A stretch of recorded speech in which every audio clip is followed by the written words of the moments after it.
इस वक्त हम लोग उसी इकलौता बिहार का विद्यालय है जहां का सुविधा दे के बड़े बड़े पदाधिकारी भी दंग रह जाते हैं। और यह प्रधानाध्यापक कक्ष है और आइए प्रधानाध्यापक महोदय से हम बात करेंगे और आखिरकार ये चाहते क्या हैं और इनके पास इतना पैसा आता कहां से है, कौन सा ये काम करते हैं कि इतना पैसा सरकारी विद्यालय में लगाते हैं। सबसे पहले सर आपका चरण छूकर प्रणाम है मेरा, इसलिए कि उस भ्रष्टाचारियों के भी पैर हम लोग पड़ जाते हैं कि कम से कम सुधर कर बिहार का भला करिए। और आप तो खैर हमारे लिए एक प्रेरणा है और तमाम शिक्षकों के लिए, जो दलाल शिक्षकों के लिए प्रेरणा है, जो अपने बच्चों का पैसा खा करके काट करके पूरा विद्यालय का किचन सेट खा गया और विद्यालय को कबाड़ बना दिया और अपना घर को स्वर्ग बना लिया। और आपने शायद ऐसा नहीं सोचा और रोड मॉडल विद्यालय पूरा बिहार में बनवा दिया आपने। एक सवाल रहेगा सर आपसे, सवाल तो कड़वी है कि इतना पैसा आप लाते कहां से हैं?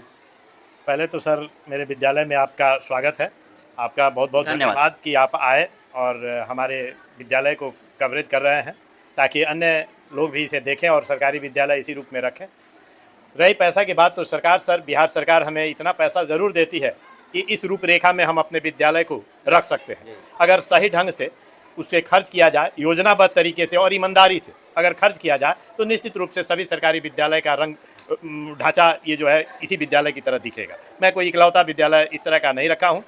बाकी लोग की कार्यकुशलता पर निर्भर करती है कि वे विद्यालय को अपने कैसे चलाते हैं, क्या करते हैं, मैं ये नहीं कर सकता। और एक चीज़ और रहेगा सर आपसे सवाल कि आप विद्यालय में आते हैं और आप खुद झाड़ू लगाते हैं। जी सर। तो इससे क्या प्रेरणा आप देना चाहते हैं उन शिक्षकों को? मैं 8:30 बजे अपने विद्यालय का गेट स्वयं खोलता हूं और आज तरह तरह की फरमाने निकल रही है कि बच्चों से ताला न खुलवाएं, सभी रूम को शिक्षक खोलें, किसी रूम को बंद करके नहीं रखें। मैं सर ये जब से मैं 2006 में यहाँ पदस्थापित हूँ, 2006 से ही मेरी यह कार्यशैली रही है और मैं रोज़ सुबह 8:30 बजे अपना मेन गेट खोलकर, सभी गेट दरवाजे को खोलकर, बरकस के दरवाजे को पर्दा लगाकर और अपने स्वयं झाड़ू देकर मैं बैठा रहता हूँ, तब हमारे बच्चे आते हैं। सरकार पर बच्चों पे कितना रुपया पर डे का देती है? सर 5 रुपया 45 पैसा। 5 रुपया 45 पैसा में आप बच्चों को खिलाकर बचता है कि आपको घटता है? नहीं सर, बच जाता है। अब आप 5 रुपया में भी बच जाता है? और इतना आप अच्छा भोजन भी खिलाते हैं तभी बच जाता है? भोजन तो हमारा मध्याह्न भोजन इतना अच्छा है कि मेरे घर भी उतना स्वादिष्ट, उतना बढ़िया नहीं बनता है।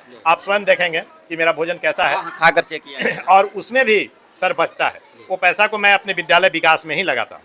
गाड़ी का तेल वगैरह नहीं? नहीं सर, ऐसी कोई बात नहीं है। उस पैसा को मैं नमक तक नहीं खरीदता हूँ जी।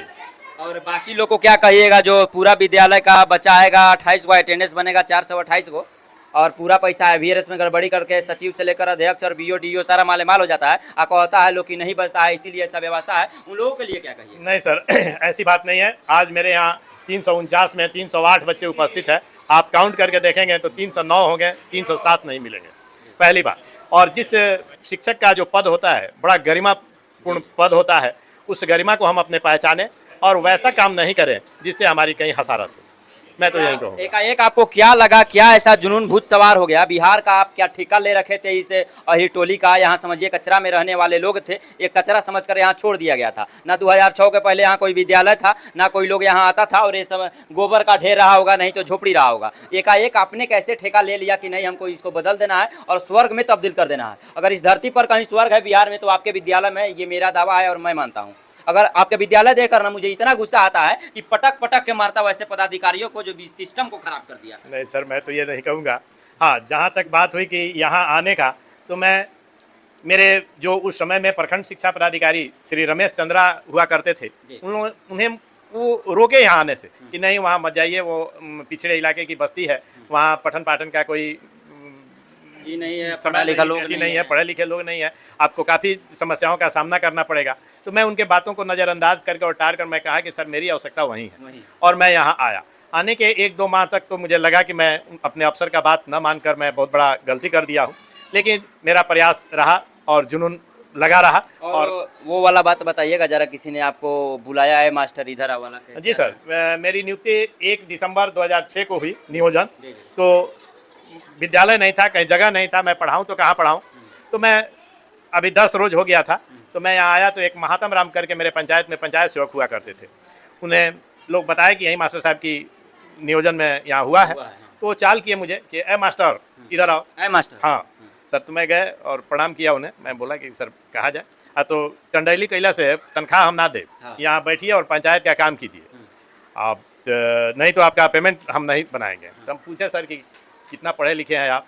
उस पर वो गुस्सा गए बोले कि इससे आपको क्या मतलब है, आपको पढ़ा यहाँ काम दिया जाता है, काम कीजिए। हम कहे कि सर आप काम क्लर्क नहीं ना है, हमको पढ़ाने के लिए आप बहाल किए हैं, पढ़ाने का व्यवस्था दीजिए, हमको जगह दीजिए ताकि मैं पढ़ाऊँ। तो वो बोले कि कहाँ पढ़ाइएगा, यहीं पढ़ाइए। तो उन्हीं के कुर्सी और टेबल से मैं शुरुआत किया था, पंचायत भवन से ही। और 3 लड़की और 1 लड़का मैं उस दिन से प्रथम दिन। अच्छा, लड़की को कहाँ से लाया? लड़की सर वो गोबर पात रही थी और एक ऊँख का खुटार जो होता है वो पीट रही थी, और एक लड़की अपने बच्चे को लेकर, छोटा बच्चे को खिला रही थी, अपने भतीजा कोई होगा। तो मैं उनसे पूछा कि कहीं एडमिशन है आप लोग का? तो नहीं। इस गांव में सर लड़कियों को नहीं पढ़ाया जाता था मेरे आने से पहले। बच्चे तो पढ़ने जाते थे लेकिन लड़कियां नहीं पढ़ती थी। मेरे आने के बाद ही यहाँ लड़कियां पढ़ी हैं। और आज इस मेरे जितने भी क्षेत्र है, उस क्षेत्र में आप घूम कर देखिएगा, एक भी बच्ची ऐसी नहीं है जो अनामांकित हो या विद्यालय से नहीं हो। ये मेरा प्रयास है। मैं डोर टू डोर जाकर बच्चियों को उत्साहित किया, उनके गार्जियन को समझाया, और तब यहाँ ये बच्चियाँ दिख रही हैं। अच्छा, क्या लगता है अगर सारे सरकारी विद्यालय को अगर ऐसा कर दिया जाए तो प्राइवेट विद्यालय का क्या होगा? निश्चित रूप से सर। आप चाहते हैं कि प्राइवेट विद्यालय को आप बंद करवाना चाहते हैं? जी सर। दुश्मनी है क्या प्राइवेट? नहीं, ऐसी बात नहीं है। अगर सारी व्यवस्थाएं हम जिस तरह से रखे हैं, अगर उस तरह से हर सरकारी विद्यालय में हो जाए तो निश्चित रूप से सर प्राइवेट विद्यालयों पर संकट छा जाएगा। अच्छा, आपका विद्यालय का जो सुविधा है उसमें एक्स्ट्रा चार्ज कहीं से लाने का जरूरत नहीं है ना सर? नहीं सर, ऐसा कहीं नहीं। जो देती है उससे सरकार देती है, मैं उसी में किया हूँ। जो बिहार सरकार हमें मुहैया कराती है समग्र राशि के रूप में, मैं उसी राशि से ये सब कुछ किया हूँ। हाँ, थोड़ा बहुत कुछ पॉकेट मनी मेरा लगा है, बाकी कहीं कुछ नहीं है। मैं कहीं चंदा या किसी अभिभावक से या बच्चों से कहीं कुछ नहीं लिया हूँ। एडमिशन में 10-20 रुपये बढ़ा कर नहीं सर, ऐसा कहीं कोई यहाँ मेरे यहाँ व्यवस्था नहीं है। उसी में कुछ नहीं, कुछ नहीं सर, कहीं नहीं। यहाँ बच्चों को, जो बच्चे हमारे निकल कर जो उच्च शिक्षा के लिए अगले वर्ग में जाते हैं, अगले स्कूल में, उन्हें मैं एक पार्टी मनाकर, संडे को पार्टी रखता हूँ। सभी शिक्षक मेरे आते हैं और उनको एक पार्टी देकर उनकी विदाई हम लोग आयोजन करते हैं और विदा करते हैं। ये सब चंदा यहाँ कहीं कुछ नहीं है। बल्कि बच्चे की अगर किसी तरह की पढ़ाई संबंधी कोई भी आवश्यकता होती है तो मैं उसे पूर्ति करने के लिए सक्षम हूँ, अब करता भी हूँ। अच्छा, देखा जाए तो जिले के बहु अधिकतम जो विद्यालय है सभी एनजीओ के तहत भोजन प्रोवाइड करवाया जा रहा है, लेकिन आपके यहाँ क्या सुविधा है? सर मेरे यहाँ तो जो एमडीएम प्रभारी हैं, जिला एमडीएम प्रभारी महोदय के द्वारा मेरे विद्यालय को कई बार जांच किया गया, और जांचोपरांत यह कहा गया कि इस विद्यालय को एनजीओ से मुक्त रखा जाएगा।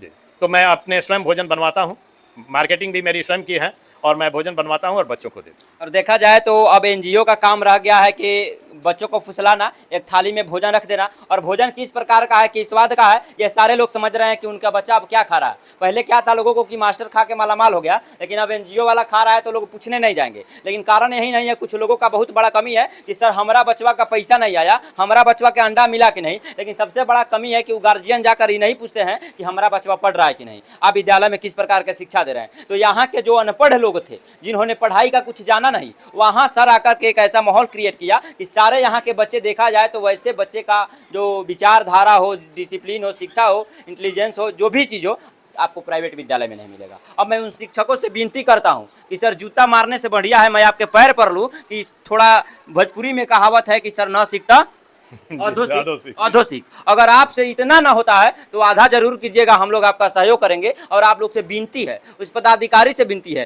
के पाठक महोदय से विनती है कि जितना भी सरकारी शिक्षक है, सरकारी कर्मचारी है, छोटे बड़े नेता है, पदाधिकारी है, उनके सारे की बच्चे अगर सरकारी विद्यालय में पढ़े तो सिस्टम ना सुधर गया तो मेरा नाम मिटा दीजिएगा। क्या गलत कहा सर? जी सर, बहुत सही बात है कि हमारे सरकारी विद्यालयों में तरह तरह से जाँच कराया जाता है। अभी भी के पाठक महोदय के द्वारा काफ़ी सब टीम गठित की गई है, डेली जांच हो रही है।